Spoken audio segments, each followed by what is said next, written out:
Questo è il torneo dei candidati 2021. Il vincitore di questo piccolo grande torneo andrà a sfidare il campione Magnus Carlsen, contendendosi il titolo. Buongiorno a tutti, eccoci di nuovo qui a vedere un altro turno dei candidati. Oggi vedremo, c'erano tanti scontri interessanti perché la tensione al torneo è alle stelle e non ci sono state patte, tutti i risultati decisivi, che è una cosa pazzesca per un torneo di così alto livello dove tutti giocano bene, il gioco tende quindi alla patta, c'è una voglia di vincere pazzesca per i giocatori. E Nepomniachtchi ha vinto ancora consolidando la sua leadership nel torneo, ma oggi non vedremo una sua partita, vedremo una partita tra i due inseguitori, l'italo-americano Fabiano Caruana con il bianco contro il nepalese russo-olandese Anish Giri. Una sfida tra giocatori con molte nazionalità. Comunque Anish Giri ha mezzo punto in più rispetto a Caruana.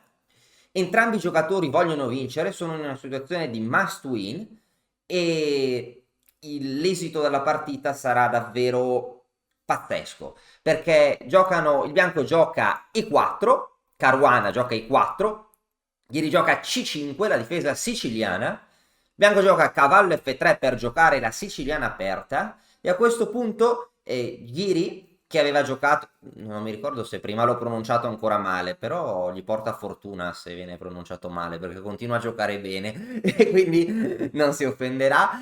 Comunque Ghiri in precedenza ha giocato soprattutto D6, cavallo C6, altre siciliane, a questo punto ha giocato E6. E6, una siciliana che Ghiri di solito non gioca. Caruana è fedele al suo stile aggressivo e gioca la siciliana aperta. C per D, cavallo per D, e a questo punto Ghiri gioca la siciliana 4 cavalli, una siciliana abbastanza recente, che è entrata in voga, che è di moda negli ultimi anni, che è considerata abbastanza rischiosa per entrambi i giocatori, ma che prende di sorpresa Caruana, che probabilmente non era la cosa, cioè sicuramente aveva analisi incredibili, però probabilmente non se le era riviste prima di questa partita.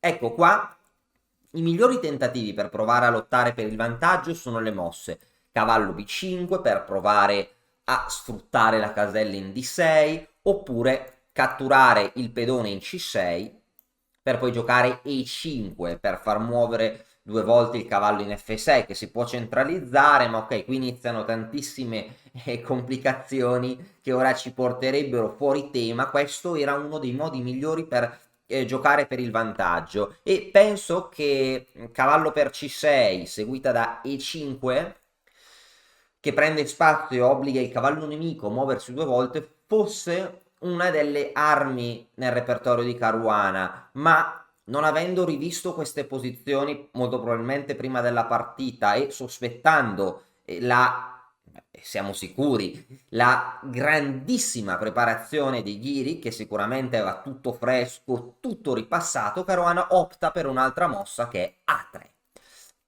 Perché A3? E sembra, ok, A3 sembra una mossa, no? Che gli istruttori di scacchi dicono ai giocatori alle prime armi di non fare, perché si sviluppa un pedone, cioè si muove un pedone quando bisognerebbe sviluppare un pezzo, ma c'è la sua logica, perché se per esempio il bianco giocasse alfiere E2, una mossa naturale, perché diciamo che il bianco sta fuggendo dalle linee principali, allora il nero potrebbe mettere l'alfiere in B4, creando una fastidiosa inchiodatura assoluta contro il cavallo in C3 e generando un attacco contro il pedone in E4. Per questo, in questa siciliana c'è l'idea tipica di sviluppare l'alfiere in B4 e Caruana gioca una linea secondaria ma molto velenosa che impedisce lo sviluppo dell'alfiere nero, dell'alfiere camposcuro del nero nella casella desiderata. A questo punto il nero gioca alfiere E7, l'alfiere non è così attivo come in B4, ma il bianco ha comunque perso un tempo con A3. Il bianco a questo punto potrebbe giocare alfiere E3 o alfiere E2 a rocco corto, ma il bianco sviluppa l'alfiere camposcuro, il nero arrocca, il bianco sviluppa l'alfiere campo chiaro in modo da mantenere flessibili le possibilità. Il bianco non ha ancora indicato se vorrà giocare una partita posizionale arroccando corto, pure una partita più aggressiva, spostando la donna in D3 in D2 per poi arroccare lungo e iniziare l'assalto pedonale, la tempesta di pedoni sull'ala di re. A questo punto, in questa posizione, dopo alfiere E2, la mossa principale, che si considera principale dalla teoria, la mossa più affidabile è D5. D5 definisce abbastanza la posizione e ci sono varianti che portano a un gioco molto forzato, ci sono liquidazioni al centro, il nero non dovrebbe avere problemi, il bianco continua a giocare alfiere F3, la donna si muove ancora dando scacco, il bianco para lo scacco, scacco al re, il bianco para lo scacco con il pedone, la donna va via, i cavalli si cambiano, non lo so, il gioco è molto forzato, magari il bianco ha anche altre mosse e ci sono alcune partite, c'è molta teoria, comunque possiamo vedere che dopo, tornando indietro, dopo D5 il gioco è molto forzato e probabilmente in caso di una preparazione per la patti il nero potrebbe giocare una linea simile perché sa dove andare a parare, sa dove il bianco, come il bianco giocherà e quindi potrebbe preparare una posizione specifica. Ma Ghiri non gioca D5, dopo alfiere 2, torniamo alla posizione, Ghiri gioca D6. Perché D6? Perché D6 mantiene il centro flessibile, il nero non fa come il bianco non vuole svelare le sue carte, non vuole fare capire in che lato arroccherà il suo re, anche il nero non rivela le sue intenzioni nel centro, non rivela se vorrà spingere D5 in futuro, se vorrà spingere anzi in E5, se vorrà giocare un piano di espansione nella di donna sviluppando l'alfiere e la torre sulla colonna C per poi spingere i suoi pedoni, quindi soprattutto quando si gioca per vincere mantenere la flessibilità è davvero estremamente importante. Caruana continua con donna D3, una mossa per pressare molto il nero perché non gli fa ancora capire le sue intenzioni sull'ubicazione del proprio re. Ghiri gioca alfiere di 7, il bianco gioca una mossa molto, molto furba perché arroccare corto già rende più difficile attaccare nell'ala di re perché si potrebbe provare a fare un attacco, cioè non è male, però è più a doppio taglio perché tirare, lanciare i pedoni che proteggono anche il proprio re potrebbe avere un effetto boomerang, cioè potrebbe andare bene, ma in alcuni casi potrebbe indebolire la posizione del proprio re. Arroccare subito potrebbe eventualmente dare subito una direzione d'attacco al nero, c'è già quella che ho chiamato maniglia, il pedone in A3, che è un punto di contatto. Il nero potrebbe provare ad entrare in contatto sulla ala di re, quindi Caruana gioca F4 con l'idea di mantenere ancora la possibilità di arroccare lungo o corto e di iniziare l'attacco pedonale con G4, H4 per schiacciare il nero. A questo punto, come insegnano nei manuali, anche questi giocatori un giorno in un lontano passato, once upon a time, avevano studiato i manuali di scacchi. Il manuale di scacchi dice: di fronte a un attacco laterale reagisce al centro. Vediamo che Ghiri gioca E5 cercando appunto di aprire il centro, di creare un gioco centrale prima di venire attaccato nell'ala di re. A questo punto, qualora Caruana catturasse in E5, il nero potrebbe installare un cavallo in un avamposto in E5. E5 è una casa forte per il nero perché il cavallo non potrà mai essere scacciato da lì da altri pedoni bianchi. E il cavallo è supportato dal proprio pedone. La donna è sotto attacco, si dovrà spostare, il nero ha varie mosse, potrebbe semplicemente occupare la colonna C, iniziare un attacco con grandissimo controgioco. Quindi Caruana cattura in C6, ma Ghiri gioca B per C6.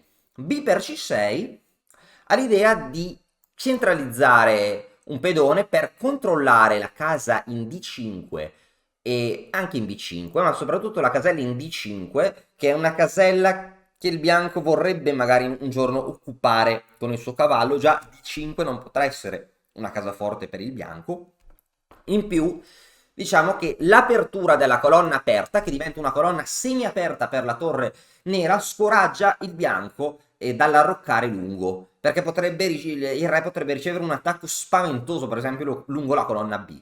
Il bianco allora, preoccupato appunto dalla colonna B, arrocca corto E il bianco potrebbe in alcuni casi mantenere la possibilità di giocare F5, giocare comunque un attacco pedonale nell'ala di re, nonostante ci sia il proprio re, magari il re potrebbe addirittura andare in G1, si può mettere la torre in G1, non si può aprire l'ala di re, e il bianco in questo modo potrebbe giocare, a seconda di cosa gioca il nero, potrebbe giocare F5, potrebbe decidere di catturare in E5 se gli conviene. Potrebbe anche giocare mosse di consolidamento come torre nella colonna aperta e decidere dopo il da farsi. Quindi il nero decide di chiarificare la posizione e cattura lui in F4 in modo da togliere al bianco la possibilità di decidere che mutamenti fare della struttura, con la struttura dei pedoni. Il bianco cattura in F4, il nero gioca alfiere E6 proteggendo il pedone in D6. A questo punto voglio far notare che il nero ha un ottimo controllo del centro. I pedoni C6 e D6 controllano moltissime case centrali,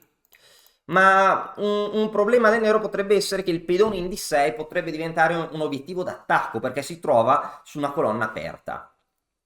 Il bianco di fatto inizia a bersagliare questo pedone bersagliato dalla donna, si potrebbe poi giocare torre di 1, no? Con un attacco diretto. A questo punto gli rigioca un'idea davvero, davvero bella. Qual è l'idea di Ghiri? L'idea di Ghiri è che innanzitutto, ok, ci potrebbero anche essere delle idee come catturare, Ghiri potrebbe anche catturare il pedone, dare uno scacco, provare a catturare il pedone in B2, ma un problema potrebbe essere che il nero potrebbe anche essere sotto attacco. Oltre alle possibilità di catturare sempre in D6, potrebbero esserci idee magari anche di alfiere H6, idee di questo tipo che potrebbero essere fastidiose, potrebbero esserci idee di attaccare la donna del nero anche. Quindi il bianco per evitare, quindi il nero per evitare possibili complicazioni non entra in varianti rischiose con donna B6 che avrebbero appunto guadagnato il pedone in B2 ma D6 rimarrebbe comunque debole e si decentralizza la donna dalla difesa dell'ala di re. Il nero gioca una mossa molto molto carina che è cavallo D7.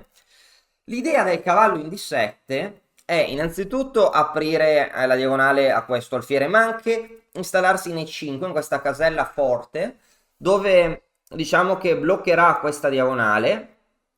In più il nero potrebbe appoggiare il cavallo con l'alfiere in F6 e in più non si scartano in un futuro comunque idee come donna B6, donna per B2 che rimangono sempre nell'aria. Il nero ha giocato torre D1, il bianco ha giocato torre AD1 e Caruana ha giocato torre AD1, quindi Ghiri ha giocato torre E8. Su alfiere per D6, magari ora si cambiano i pezzi, il nero potrebbe sempre rifarsi su B2 e soprattutto ora che il bianco ha tolto la torre dall'ala di donna, in alcuni casi riattaccare la donna con la stessa torre potrebbe non essere l'ideale. Il nero probabilmente avrebbe una posizione giocabile, eventualmente anche cambiando prima in D6 in alcune varianti. Ma il bianco preferisce mantenere la posizione e gioca re H1. Perché re H1? Perché il bianco considera che il proprio pedone in B2 non è debole. Il pedone in B2 secondo il bianco giustamente non è debole perché non è un pedone fissato, cioè non è un pedone arretrato. Per esempio se il pedone fosse in C7 neanche di 6 sarebbe debole. Diciamo che il pedone in B2 può ancora muoversi per esempio in B3, no? Mentre il pedone in D6 fa fatica ad avanzare. Quindi il bianco preferisce giocare re H1 in modo da sottrarre per sempre il pedone B2 da possibili attacchi doppi. Il nero gioca donna B8 che rafforza il controllo su D6 e su E5 anche e attacca B2. A questo punto il bianco avrebbe potuto giocare B3 con una posizione più solida, ma il nero giocando cavallo E5 non avrebbe più avuto problemi. Perché non avrebbe più avuto problemi? Perché questo cavallo è fortissimo. Il pedone in D6 non soffre più, è saldamente difeso. Nero ha già un buon gioco di pezzi. Alfiere per E5 e D per E5 ovviamente non è preoccupante per il nero perché ora c'è una potentissima coppia degli alfieri che attacca l'ala di donna. L'alfiere potrebbe attivarsi per esempio in caselle forti come D4, quindi il nero avrebbe una grande posizione. Ovviamente alfiere per e5 è cattiva, ma pur senza alfiere per e5 il nero starebbe molto bene. Ma anche il bianco non avrebbe problemi di nessun tipo. Sarebbe una partita aperta a ogni risultato. Ma Caruana vuole ottenere qualcosa, vuole distruggere, vuole frammentare ancora di più la struttura nera e ottenere la casella in d5 per il proprio cavallo. Quindi Caruana gioca b4 con l'idea di spingere il pedone in b5 per deviare il pedone c del nero, frammentando ancora di più la struttura nera, perché diciamo che i pedoni che si trovano su colonne adiacenti possono sempre supportarsi tra di loro, difendersi tra di loro, appoggiare spinte reciproche. I pedoni più isolati, più frammentati, che non hanno pedoni più vicini, che non hanno pedoni amici sulle colonne aperte, potrebbero diventare più deboli. In più, qualora il bianco cambiasse il pedone B per il pedone C del nero, avrebbe la casella in D5 per il suo cavallo. Però c'è un piccolo problema. Ok, Ghiri ha giocato cavallo E5, il bianco gioca B5 per indebolire la struttura del nero, ma il problema è che così facendo il bianco indebolisce anche la sua stessa struttura. Quindi questa è una strategia a doppio taglio. Si vede proprio come la strategia must win di Caruana lo porta a prendersi dei rischi molto molto grossi. A questo punto, ok, so che un mio alunno italiano che vive in Inghilterra mi ha detto che lì dove vive c'è un detto che è take is a mistake, ovvero prendere un errore. A cosa si deve questo detto? Questo detto si deve al fatto che spesso quando vediamo un cambio abbiamo la tendenza, la mania della dama di cambiare noi. Ma nelle operazioni di cambio bisogna vedere l'ubicazione finale dell'ultimo pezzo che cattura. C per B5 prende, ma è un errore perché cediamo un tempo e il bianco riprende con l'alfiere, attivando l'alfiere e attaccando la torre nemica, quindi guadagnando un altro tempo. Anziché giocare così, è meglio giocare torre C8, mettendo la torre sulla colonna che si aprirà, perché il bianco ha giocato B5 per aprire la colonna C, e qualora il bianco prende in C6 è il bianco che spreca un suo tempo e alla fine l'ultimo pezzo nero che catturerà la torre occupa la colonna aperta. Quindi vediamo appunto questa bellissima idea che è molto semplice ma è molto profonda, perché c'è una tendenza spesso dei giocatori a chiarificare il gioco. I giocatori diciamo che è un errore psicologico, perché i giocatori vogliono appunto definire la soluzione, vogliono prevedere la mossa del rivale, ma giocando C per B5 obblighiamo il bianco a fare una mossa buona. Anche una presa di cavallo non sarebbe male, perché il cavallo è comunque attivo in B5.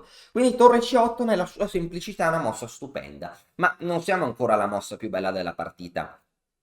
La mossa più bella della partita deve ancora arrivare.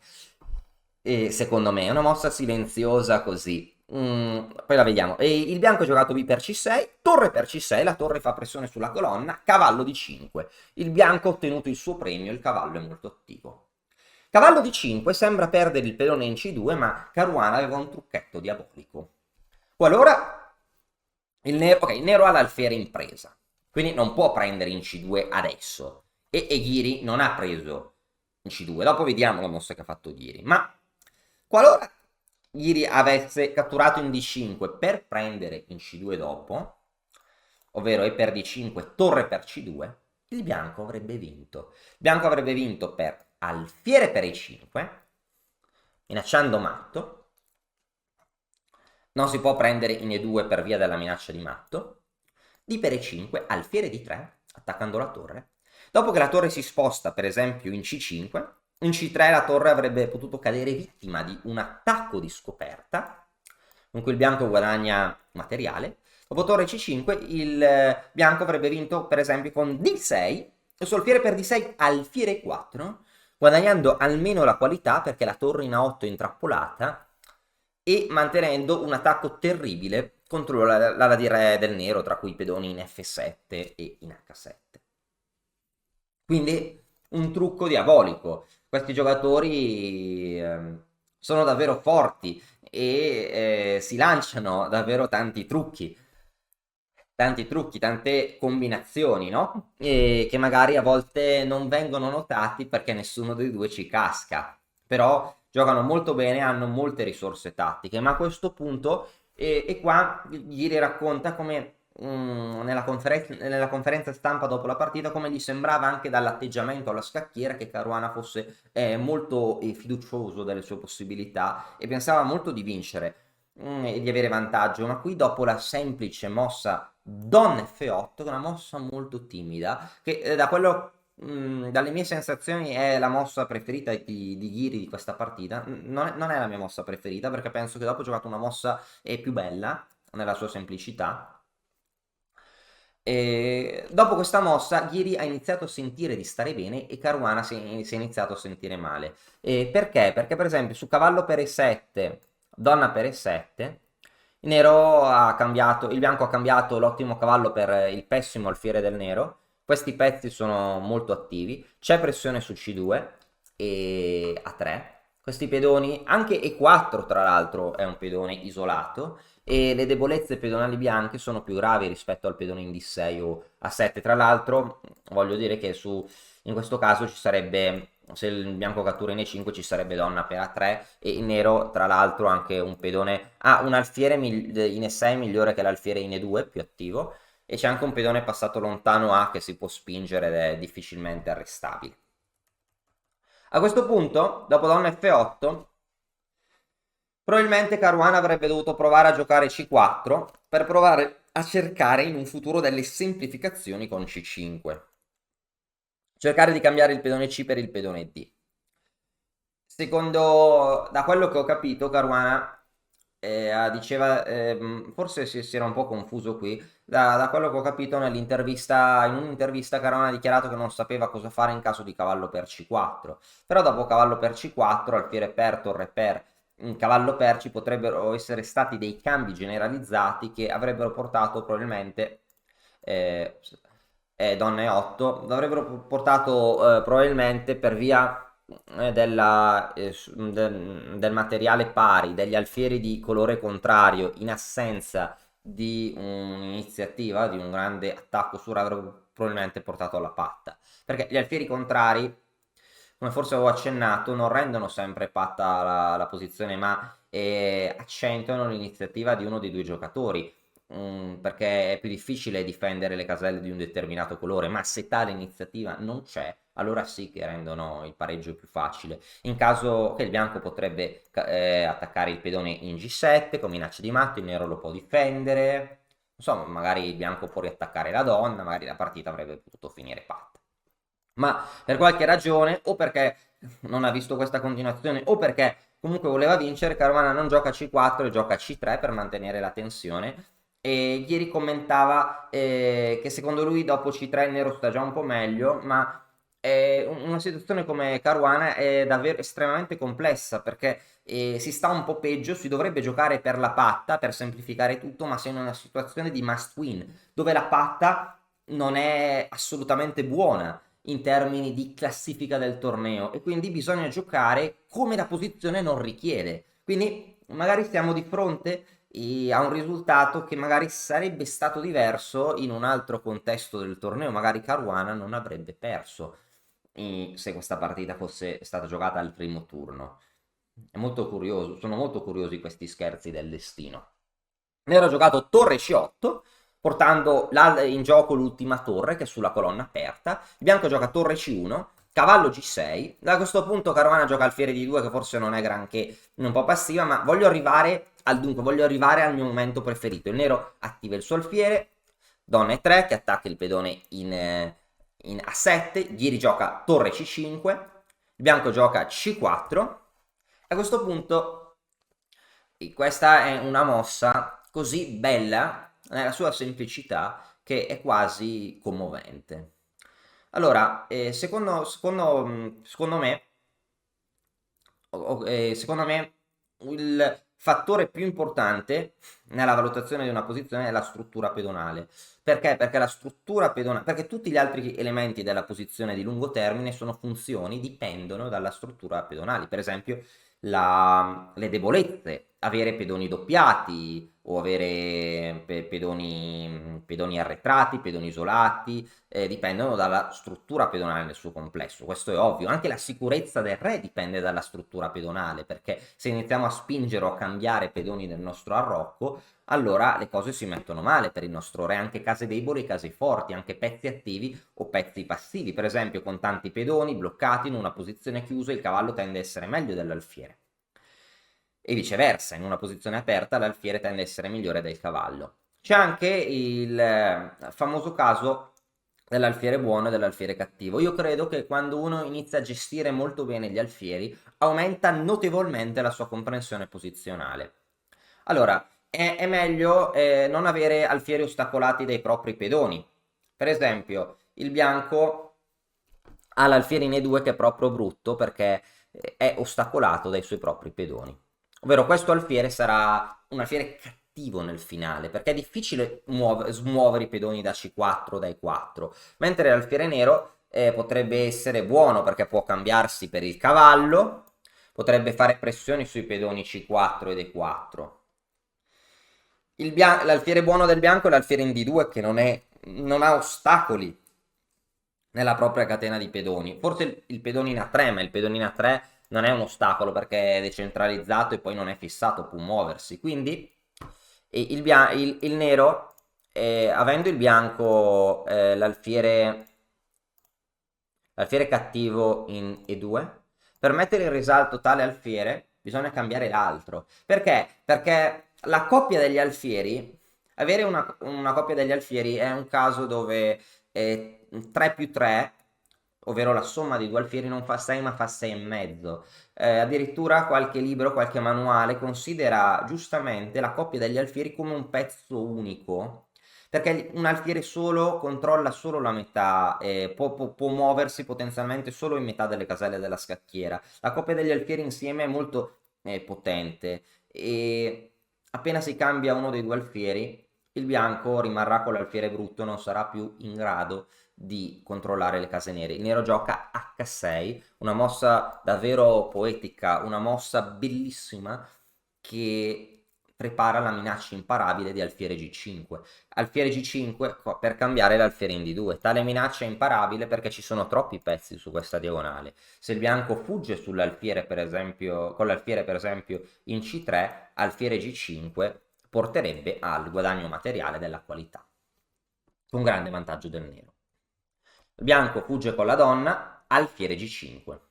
Il nero propone questo cambio anche al prezzo di doppiarsi i pedoni. Perché? Perché comunque è una doppiatura verso il centro e il nero ha una struttura solida. A questo punto il bianco gioca donna G3 e Ghiri gioca un'altra mossa buona, difende il pedone in G5 con donna D8 e dopo il cavallo fa fatica in D5, fa fatica a muoversi perché se il cavallo si muovesse il pedone in C4 sarebbe debole.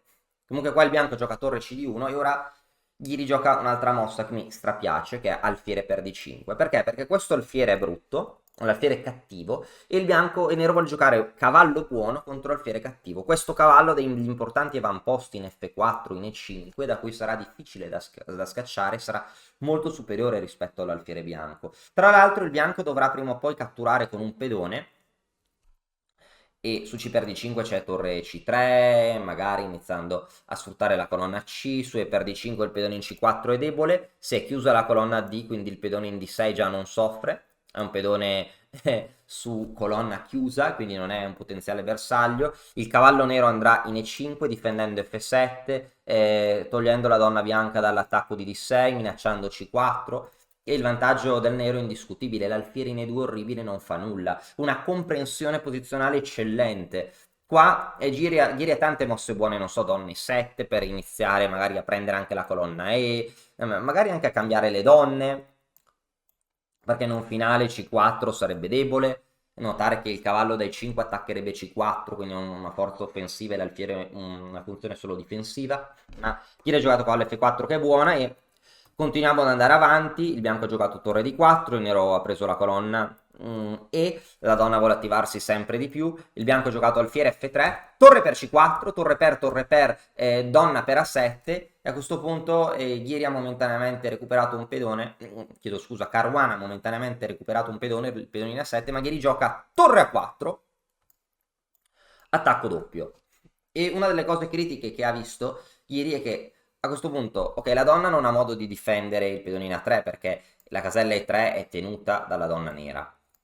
Quindi in caso di donna F2 come in partita, il nero cattura in A3 e mantiene il vantaggio di materiale e il cavallo migliore dell'alfiere. Ma donna B6 sarebbe stata critica con l'idea di recuperare il pedone in D6, ma Ghiri qua aveva dovuto calcolare in anticipo, ok, la partita non è andata con donna B6, questo è ciò che ha calcolato Ghiri. E la partita è andata con donna F2. Ma in caso di donna B6, Ghiri aveva calcolato torre per A3, donna per D6, ora il bianco ha ristabilito la parità di materiale, ma c'è una mossa distruttiva, un colpo di fulmine che è il fortissimo sacrificio torre per F3. Ora torre per F3 si imbatte in donna E1, seguita dal matto del corridoio, mentre G per F3 si imbatte in donna E2 con vantaggio decisivo, perché si minaccia matto catturando la torre in F1, matto in G2. Il re del bianco è troppo debole. Il bianco ha un paio di scacchi che non servono assolutamente a nulla perché tali scacchi non hanno continuazione. Il bianco perde. Se il bianco prova a difendere G2, donna per F3. Torre G2, donna per G2 matto. Quindi un calcolo davvero notevole. Questa mossa avrebbe garantito la vittoria. Quindi il bianco nato in F2, Ghiri ha giocato torre per A3, ora un pedone in più, un cavallo migliore dell'alfiere nero, il bianco gioca H4 per provare a cercare complicazioni, il nero centralizza la donna, H per donna per torre 1, ora la torre potrebbe provare a cercare controgioco in ottava traversa, Ghiri difende, tale traversa il bianco gioca alfiere 4. Ecco qua è venuto un momento sconcertante per Ghiri, come ha lui stesso raccontato, perché lui pensava di avere partita vinte. Probabilmente se Ghiri gioca F5 come in partita o G6 si fa un buco per il re, dovrebbe vincere senza problemi, ma Ghiri ha provato a strafare, ha giocato una combinazione bellissima che è torre A2 e qua pensava che Caruana abbandonasse quasi perché la torre in seconda è fortissima, su donna per A2 segue donna H4 e come ad Ama cade tutto, sembra una doppia presa di dama e è caduto, sono caduti la torre e l'alfiere bianco, quindi il nero ha guadagnato un pezzo, ma il punto è che dopo torre A2 il bianco potrebbe tirare delle controminacce contro il re nero perché l'alfiere controlla H7 creando possibilità di matto del corridoio se si libera la colonna E. Quindi Ghiri aveva calcolato che il bianco potrebbe provare a giocare alfiere B1. Una mossa spettacolare perché su torre per F2 seguirebbe il matto in E8 perché l'alfiere controlla H7. Il nero addirittura perde.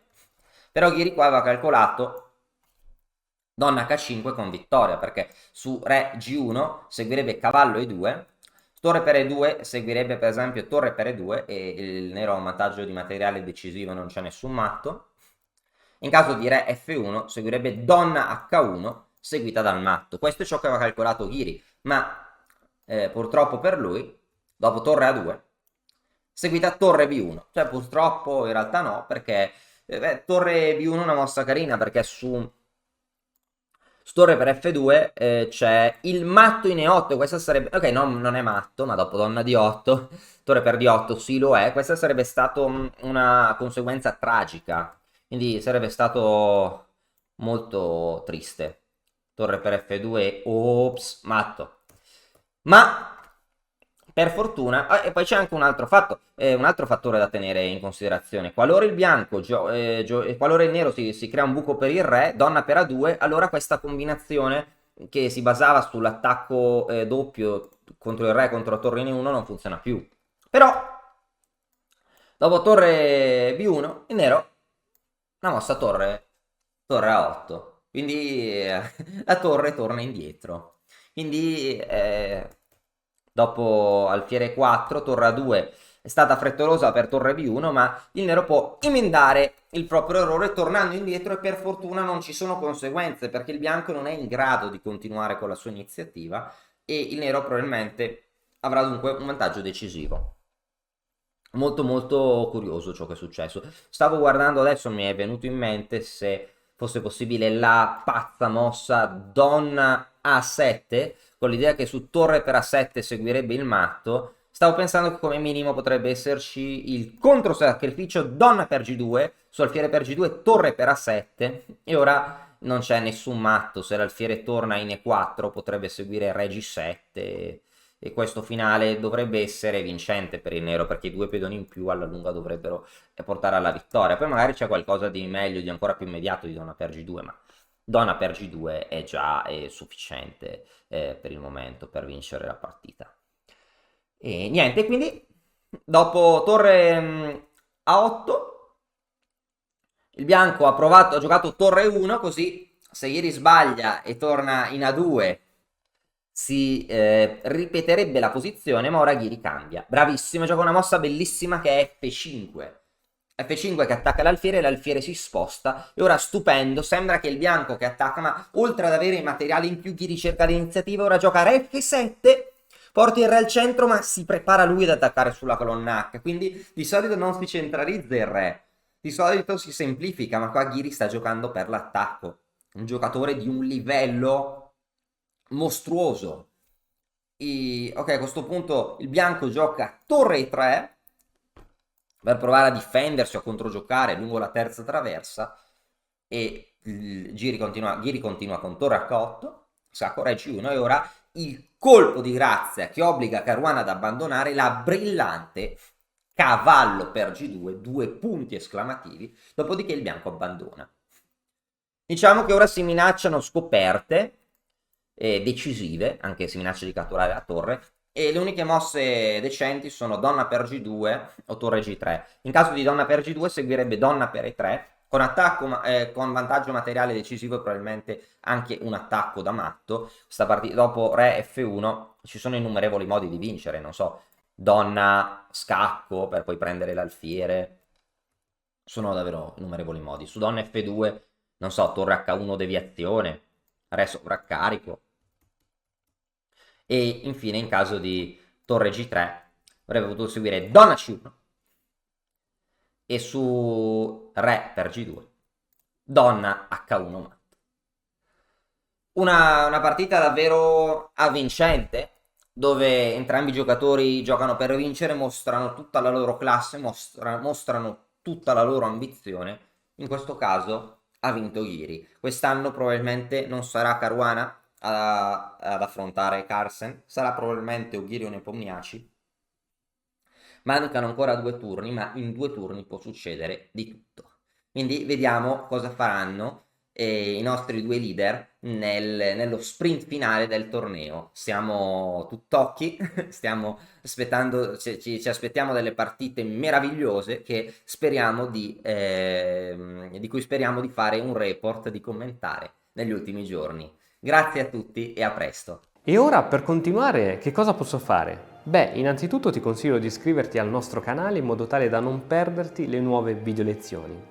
E poi puoi vedere il video che è stato più cliccato in questa settimana. Ci vediamo, ciao!